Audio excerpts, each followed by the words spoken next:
Have no fear, Shell-O-Vision is back. Yes, we are not dead. We have switched to a bi-weekly schedule rather than the weekly schedule that we were on before, and that is a big help to me, I know. So yes, it will be releasing every other week as of now. Thank you for sticking with us. I'd just like to say before this podcast starts, this is going to be kind of a different kind of podcast than the last two that we've done. We are tackling a pretty controversial issue in the metoo movement, and we'll be talking about some stories of sexual abuse and sexual harassment. So if that's not your kind of thing, don't blame me for tuning out. Of course, this podcast is brought to you by the Cafe de Shell at Roxana Senior High School, and we'd like to thank them for their great support of the podcast and providing us a recording location. So thank you, Cafe de Shell, and let's just get into it. The Me Too movement has changed how we look at Hollywood by exposing its seedy underbelly of sexual abuse. But how has Hollywood itself changed since then? Welcome to the Shell-O-Vision podcast. I'm your host, Jacob Levan. Today we have Miss Robbins, one of our English teachers. Hello. And her student teacher, Mr. Zimmerman. Oh, hi. All right, so what exactly was the Me Too movement? So the Me Too movement, I think, mostly has been about pointing out issues of sexual harassment and sexual assaults. Particularly, it started in a lot of actors in Hollywood and a lot of people involved in pop culture. And I think the major sort of starting point was with Harvey Weinstein and the allegations against him and his sort of abuse of power. One of the big issues I think that the Me Too movement is really pointing out is the issue of power dynamics, especially in Hollywood, but also just in general between men and women. And the idea that there is sort of this imbalance of power between men and women. And so women are often, because they have less power status than some of these major Hollywood filmmakers and people involved in the industry, sort of put in a role where it's really easy to be sort of taken advantage of in a lot of different ways. And so I think these power imbalances are, a big part of it. I do want to say, though, that the Me Too movement, we often talk about women when we're talking about Me Too, but that's not the whole picture. Terry Crews and James Van Der Beek also are victims of sexual harassment, and they've come out and spoken out against it. And I think, again, thinking about where the power lies and who has the power plays a lot into that. And I think that the Me Too movement has also grown far past just in your acting industry and Hollywood as well, that it grew into an actual movement. It was a hashtag that people used on all sorts of social media in order to talk about their experiences with sexual assault and harassment in their day-to-day lives, to show that it was more than just Harvey Weinstein, or more than just that power imbalance in Hollywood, but to show that this power imbalance and the inequity exists everywhere. And I want to add something to that because you made me think of something. And then I won't talk for too long. Another thing I think that really pointed out too, that a lot of people have been quick to point out, is that, in Hollywood, a lot of these women who are coming out, they have a lot of power now, or they're in a position to do this. But to really think about, especially industries where women are working where they have very little power, there's been a lot of attention drawn to domestic workers and especially undocumented people who are very easily victimized in these situations. So I think that's been an interesting, growth out of it too. Yeah, I think you guys touched on my next point, which was, why was Me Too so important? I have a piece of data here. It says a USA Today survey of 843 women in the entertainment industry found that 94% said they've experienced either harassment or assault. And that number's crazy, but at the same time, it's kind of almost expected, because it's Hollywood's worst kept secret. Everybody's kind of known about this for a long time, but now it's just coming out. Well, and I think too, it's Hollywood, but it's just also our general culture. I think, I won't quote exact statistics, but I know it's, a majority of women have experienced sexual harassment. And I think, I don't quote me on this figure, but I think most girls, by the time they're preteens or early teenagers, have experienced sexual harassment. And so I guess the Hollywood figures, while they seem shocking, they really aren't at the same time, at least to me. Yeah, and I think that to go off that original question of why the Me Too movement was important was to have women and men stand in solidarity in the face of this larger issue that's happening in our world. Me Too in itself, like the phrase, is to show that you aren't alone in those situations. And so I think that, especially since there's a lot of pushback on the other side of that, of why do we need the Me Too movement, is that a lot of people say that women and people who are coming forward as survivors of these issues are doing it because they're piggybacking off of someone else. But in fact, that's entirely what it is, because since they know that they're not alone, then they're not afraid to share those stories, because they know that their words have just as much power as the men who abused it.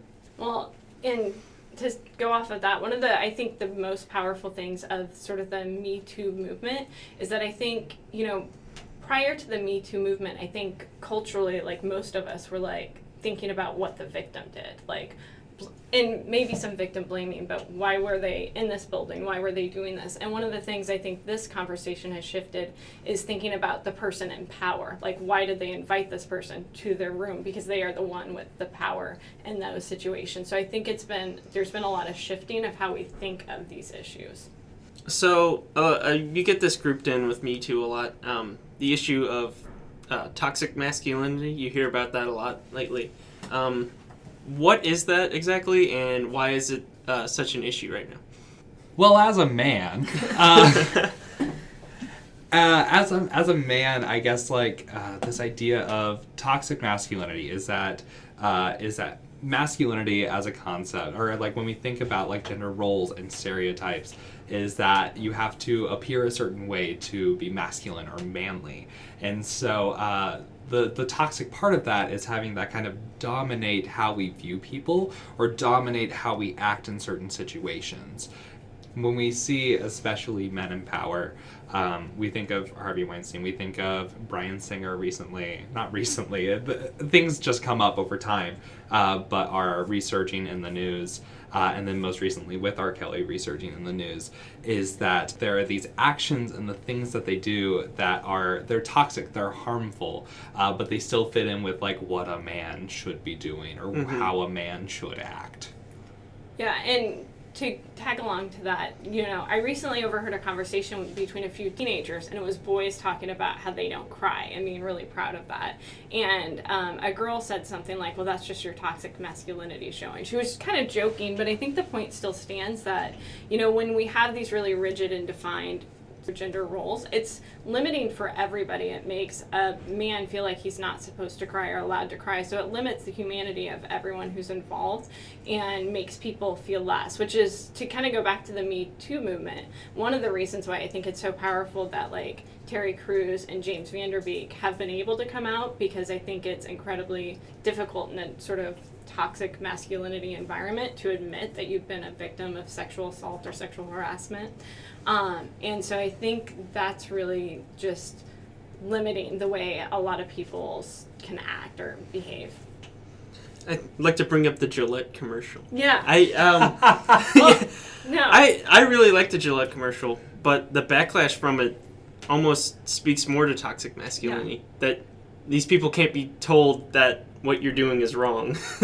Well, and that commercial, it was really interesting, and I have to be honest, I didn't keep up fully with the backlash, but I will speak to the power of the commercial, which is, I think, a message a lot of people have been trying to get out, that in, a toxic masculine culture or whatever, like, it's up to men to sort of change that narrative and take control, and I think that was the main idea of that Gillette ad, and I think that's something, like, we need to, like, shift to, because I don't think women alone can change toxic masculinity. Men really need to step up and, start changing those problematic behaviors. Yeah, and then for those of you who aren't familiar, especially Ms. Robbins, since you said you didn't keep up with backlash, is that because with the Gillette commercial, we had men who are in like traditional authoritative powers, so barbecuing dads, who are like, oh man, don't pick on that boy, like, I don't know, like of showing these things that we've kind of normalized in our culture of boys fighting with boys or picking on boys, or that's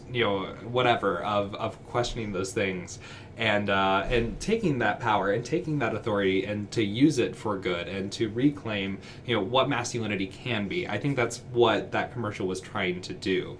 And then the backlash seemed to stray so far away from that, where it was like families posing with their like very impressive looking rifles and saying like, oh, you can't take away my guns, I'm a man. And I'm like, I don't think that's what they were trying to say. They were just saying like there's a time and a place for these things, or like there's a certain way that masculinity has been skewed. And it's almost like that backlash kind of showed us how masculinity has been entirely skewed, even in the way that we respond to these things. I know Terry Crews with this Senate hearing, they used it in that Gillette commercial. He said men need to hold other men accountable. And I think that's the overall theme of not just Me Too, well, like most of Me Too and that Gillette commercial. Yeah. So since the Me Too movement, what's the biggest change you've seen in media, do you think? Well, I'm not an expert on media, but I'll say a few things I kind of have noticed. We read an article in our credit recovery class that was about how Hollywood films with women leads are actually financially more successful than movies with male leads over the last few years, which the whole point of the article was that it's clear that people aren't afraid to have women in lead roles in Hollywood, that's not like a cultural thing that we're afraid of. But Hollywood is still sort of lagging behind on that because they still are like the casting isn't caught up with that sort of dynamic. So one of the interesting things I think is that idea of like, I think we as a society are ready to step up to some of these things. Like, it's not a bad thing to have, a woman in a lead role, and it will be a successful movie. I think also, too, because we talked about it in our Women in Literature class, Netflix put out something for Women's History Month about making room for women in all aspects of production when it comes to film and TV, whether it's acting, whether it's directing and writing and all of those things. And I think that Me Too kind of showed us that, first of all, that a lot of those situations occurred. I mean, because a man was abusing their power, but they had a power that they were willing to offer out.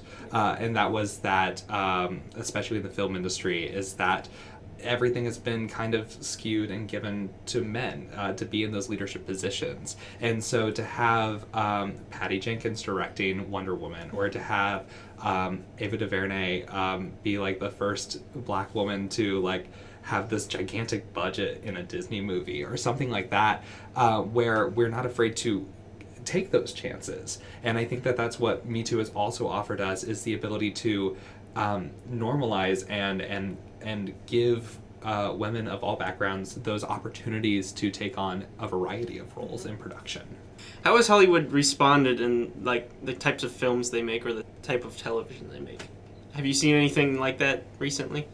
So I know recently Brooklyn Nine-Nine, which made its triumphant return on NBC Thursdays at 8/7. I'm not going to do that. You're advertising. I know that recently on Brooklyn Nine-Nine, since it came back, it's been trying to like do different things with its storytelling. And they recently did an episode about the Me Too movement and showing how these issues are prevalent, especially in like the NYPD, but just in general as well.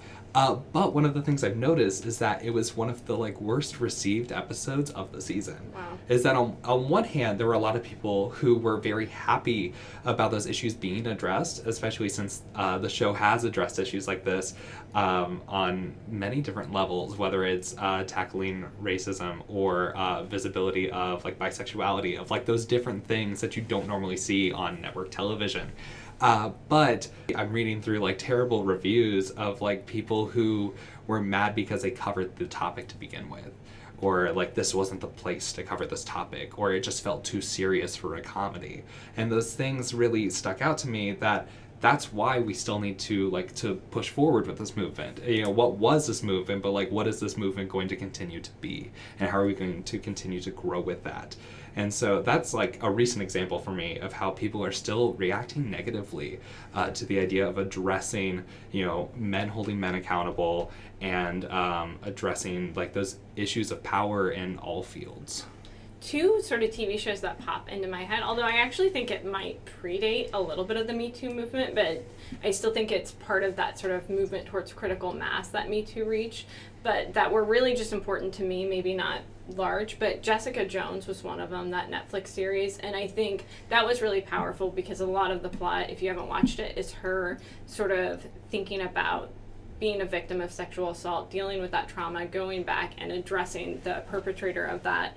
And then also the resurgence of Handmaid's Tale, not only as a new TV show, but the popularity, and thinking about the position of women and situations of sexual harassment and sexual assault. So I do think there are some TV shows kind of doing bold and brave things. There's probably more than that, but those are the two that sort of popped up for me. And have those be like the entire premises Yes. of those shows as well. To see that those stories are being told not just on like a 1 week Yes. basis, but to have them being told over a larger period of time. And also, what's interesting about both those shows too, obviously they're very dramatic and dealing with emotional, traumatic things, but there's also a lot of action in those too, which is kind of interesting, with Jessica Jones being sort of a superhero story in and of itself. So thinking about the different ways I think television is approaching some of those topics. Mm-hmm. To touch on what you said, Mr. Zimmerman, I think it's really interesting when you see backlash like that. You get backlash because these shows are trying to address the Me Too movement, but one of the main issues of the Me Too movement is that all of this has been hidden behind a veil rather than talked about openly. Yes, I completely agree. I think that for some people, the truth is ugly, and we don't want to address that. And especially when we escape to something like an NBC comedy on Thursday nights, but to have those issues not thrown at you, but like to have them addressed at all can be scary, because sometimes we reject those things because we'd rather not deal with them, or we'd rather leave like our comedies to be the escape that we want them to be. So, have you guys seen Bo Burnham's 8th Grade? Mm-hmm. I love it. So there's that scene that's Yeah. so the main character is being taken home by an older boy, and the older boy gets in the back seat with her, and they play this game of like dirty truth or dare, and the beats of that almost match up perfectly to these stories of like Harvey Weinstein or Louis C.K., where it's this man in power, in this case an older boy, taking advantage of someone in a lesser power. Yeah, that scene is terrifying too. I went to the movies to watch it, and this is embarrassing. I was like covering my eyes, like it was almost like watching a horror film, and it was really an intense scene. And one of the things that I think was most powerful about that scene in particular is like, after the situation happens, nothing happens. She says no. She kind of puts up her boundaries, but she apologizes. That's the first thing that happens. She's like, I'm sorry. She keeps apologizing. And then he's still like, I was just trying to help you out. I was just trying to protect you. And so I think that scene is a amazing scene to really demonstrate the odd power dynamics. Like, she did nothing wrong, yet she's the one feeling like she has to apologize in that situation. So that's really, I remember watching that scene and feeling like they just caught something so big in such a small scene.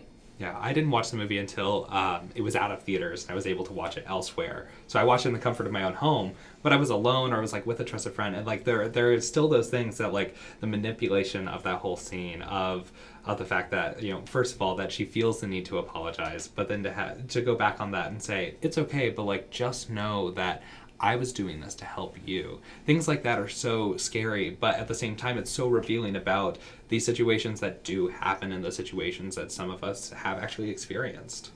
So, we've kind of touched on this, but how do you think Hollywood can do better to address these kinds of things, like the Me Too movement or other big scandals or movements that happen? Well, I think Mr. Zimmerman named like the biggest one is getting women more involved in production is definitely a big part of it. I think Hollywood still needs to address or deal with the gender wage gap they have, and also to have protections for their employees in place, like on the work scene, particularly for women, because there's a lot of like changing of costumes. I know I heard something recently, I don't remember exactly what it was, but it was for a fashion show, and there was a big movement to get the girls to be able to have like dressing rooms so they weren't having to change in public in front of everybody. And I like getting some of those protections in place seemed just really basic and obvious, but I think those are things that can happen to make it a healthier, safer environment for women and men. Yeah, I've also seen it recently. some of this is a movement basically in the Chicago theater scene, but how like people have been trying to adapt from that is a movement called Not in Our House.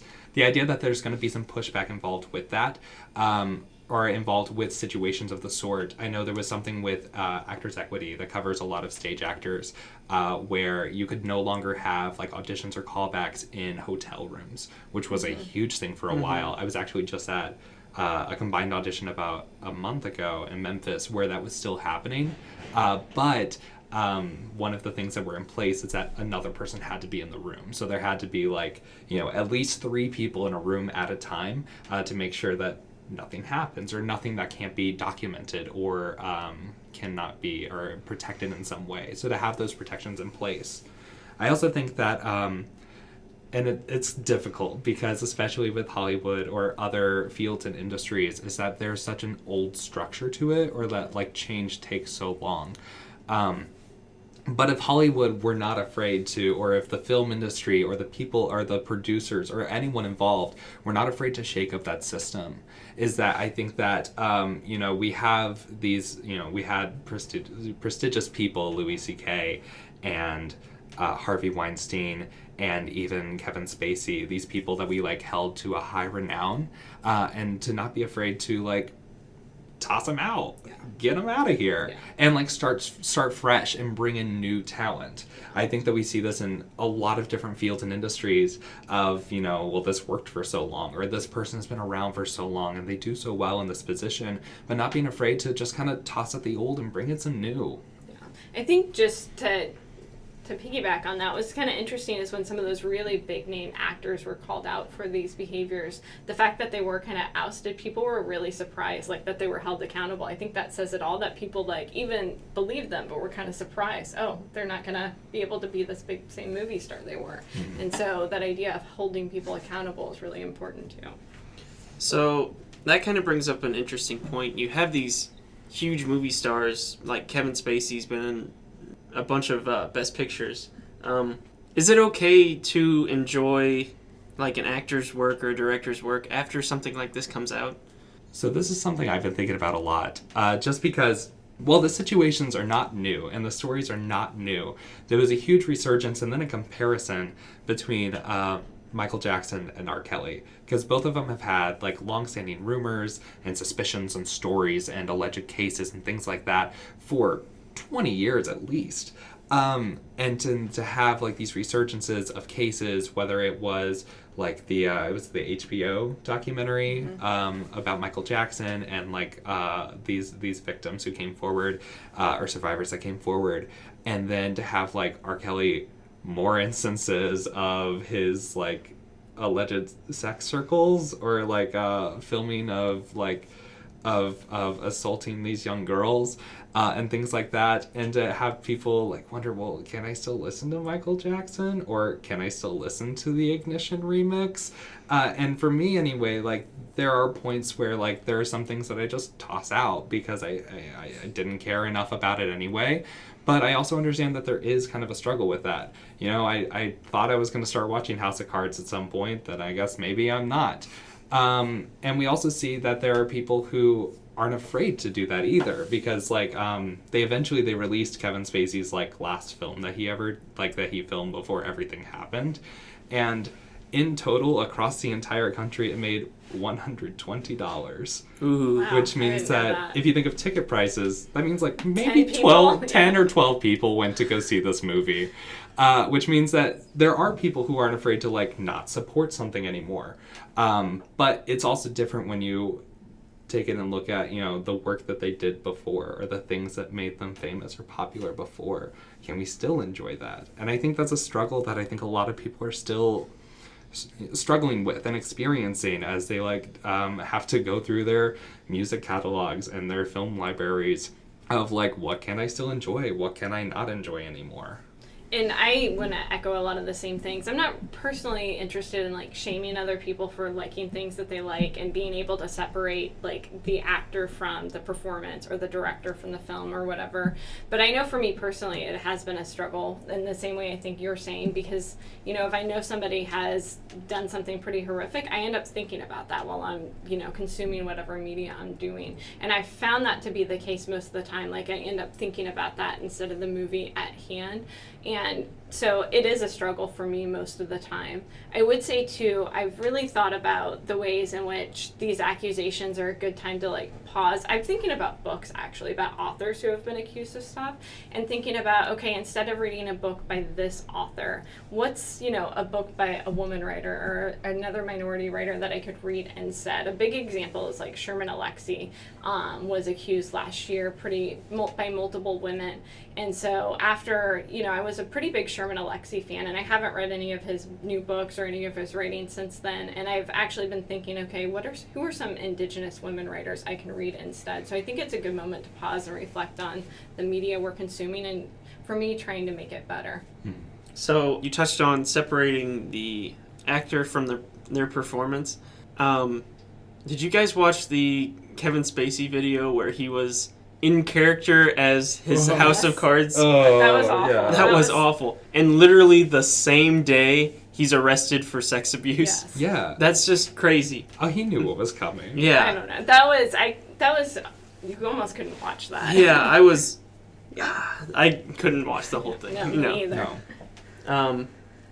So, what do you think are the biggest positive effects that we have seen from the Me Too movement?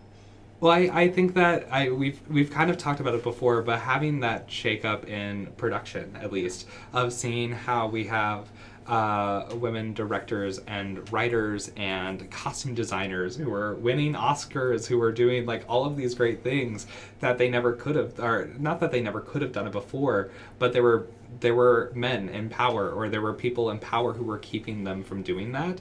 And so like a lot of people will look at it and say, oh, it's affirmative action. But I mean, what's wrong with that? Of like allowing people to tell the stories that they are meant to tell, or that they want to tell, and are really good at telling. Jordan Peele's new movie came out, and I've been hearing nothing but amazing things. They say it's the greatest movie they've ever seen in their lives. But, you know, 20 years ago, we probably wouldn't have seen a movie like that of a black writer-director who is directing a movie that stars an all-black cast that has great things to say, and, you know, could be nominated for an Oscar, and it's also a horror movie. One of the things I really think about is how the Me Too movement, because it came from more or less rich and powerful people, that it's sort of amplifying and echoing out in other areas. And it's kind of sad that it takes Hollywood to make us think about things differently in our day-to-day lives, but I think that's the truth. I think about Me Too movement as like critical mass. Like prior to Me Too movement, it's not like people weren't aware that sexual assault happened, sexual harassment happened, and I think even its frequency. I'm sure if you talk to some of us here, we knew about it prior to Me Too.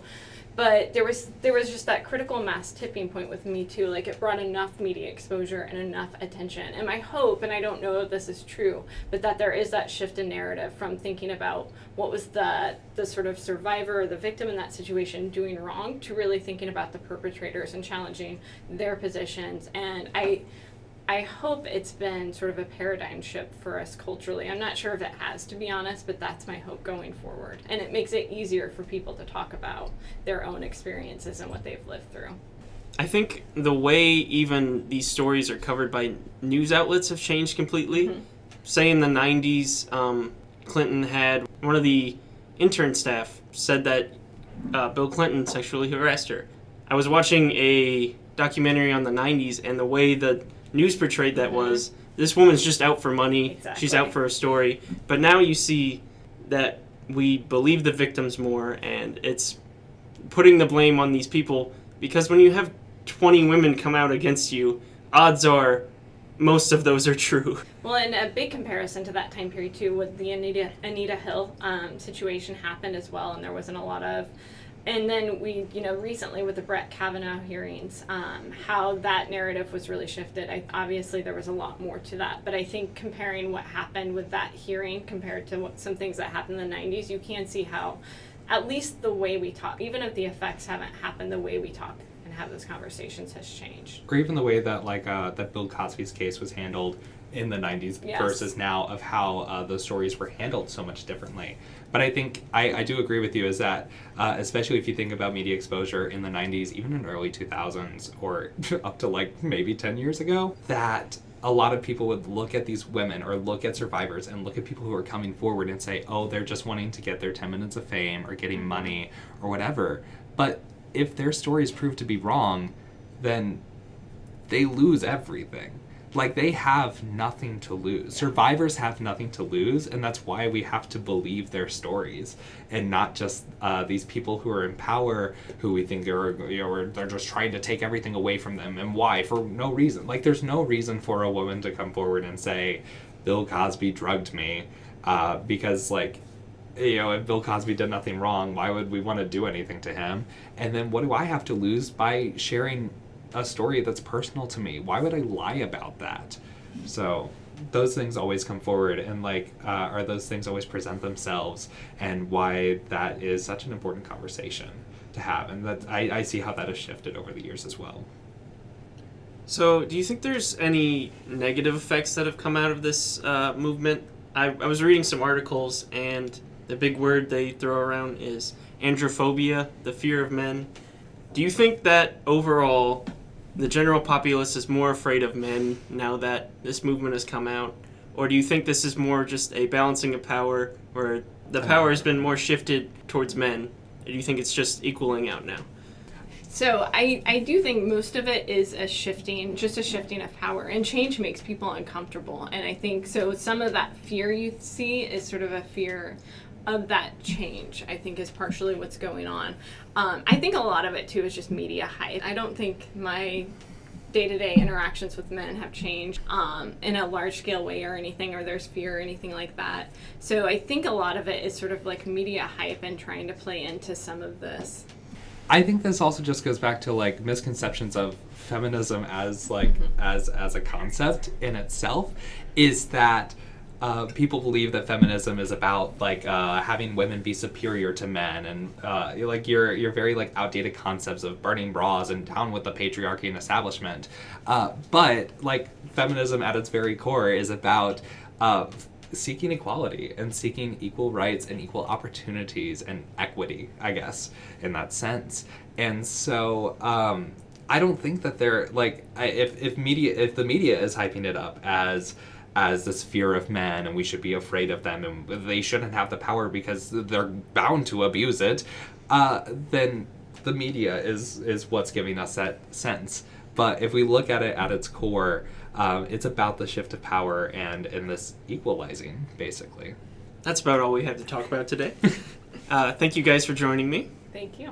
Yes, thank you. This has been a really great show, one of our best. This has been the Shellovision Podcast, signing off.